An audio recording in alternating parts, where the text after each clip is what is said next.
Hello friends, welcome to Shri রান্নাঘর। আজ আমি বানাচ্ছি বেগুন দিয়ে টমেটো দিয়ে সর্ষে পোস্ত ঝাল।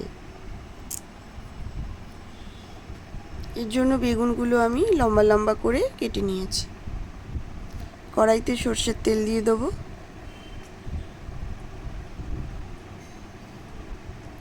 কালো জিরে ফোড়ন দিয়ে দিচ্ছি, আর একটা কাঁচা লঙ্কা আমি ভেঙে দিয়ে দিলাম। এরপর আমি বেগুনগুলো দিয়ে দেবো।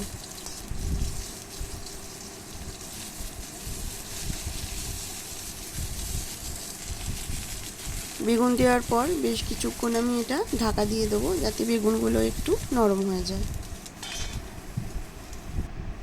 বেগুনটা নরম হয়ে গিয়েছে। এখন আমি দেব পরিমাণ মতো নুন আর হলুদ গুঁড়ো। অল্প একটু কাশ্মীরি লঙ্কা গুঁড়ো দিয়ে দেবো কালারের জন্য।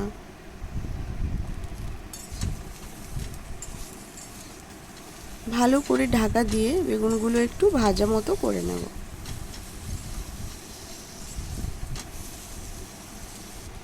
এই সময় আমি টমেটো দিয়ে দেবো। আমি এখানে একটা গোটা টমেটো ব্যবহার করেছি এবং টমেটোগুলো বড় বড় পিস করে কেটে নিয়েছি।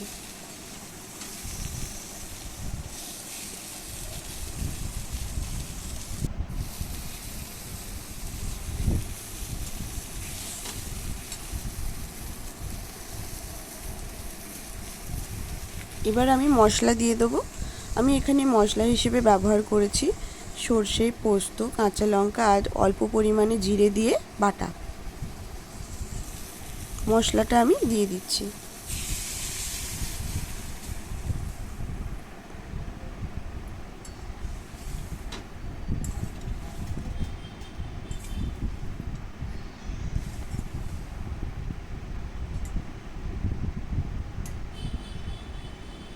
এই সময় আমি নুনটা দেখে নেব, নুন লাগলে নুন দিয়ে দেবো, আর আরও একটু জল লাগবে তাই দিয়ে দিলাম।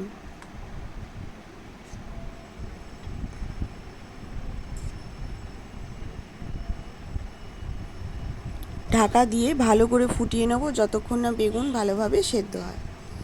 বেগুন সেদ্ধ হয়ে গিয়েছে। এবার আমি ওপর থেকে একটু কাঁচা সর্ষের তেল দিয়ে এটা নামিয়ে নিয়েছি। তো বন্ধুরা, রেসিপিটা কেমন লাগলো কমেন্ট করে জানাবেন। ভালো লাগলে প্লিজ চ্যানেলটি সাবস্ক্রাইব করবেন। Thank you.